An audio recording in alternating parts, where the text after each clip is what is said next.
مشکل گھڑی آ گئی تھی دہشت گردی کے نام جنگ، اور اس دوران قوم تقسیم ہو گئی تھی. اس مشکل سے قوم کو نکالنے والی شخصیت کا نام،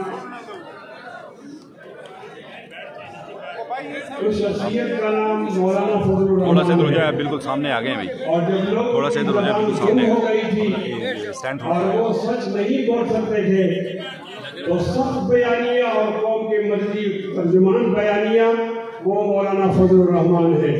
مولانا فضل الرحمان صاحب آپ کے سامنے جو قوم ہے، جو عوام ہے، نئے پارٹیوں کے لوگ ہیں، وہ تمام سرزمین ہزارہ شہدائے بالاکوٹ سے وابستگی رکھتے ہیں. جہاں آپ تشریف لائے وہ کون لوگ ہیں؟ سید احمد شہید کو چاہنے والے، وہ سید اسماعیل شہید کو چاہنے والے، یہ وہ لوگ ہیں جن کو شاملی کے میدان سے ایک تسلسل ہے.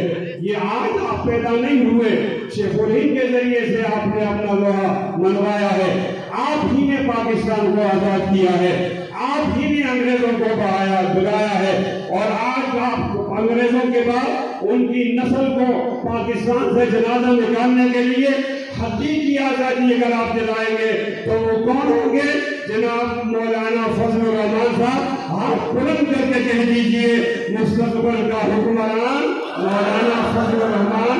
زیادہ زور سے مستقبل کا حکمران مولانا فضل الرحمان.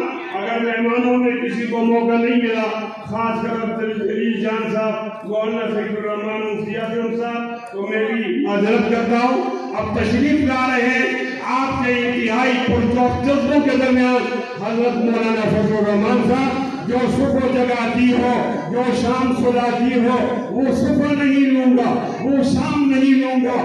ذلال تمنا ہی توہین تمنا ہے، آپ خود ہی سمجھ جائیں، میں نام نہیں لوں گا. تشریف لا رہے ہیں حضرت مولانا فضل الرحمان.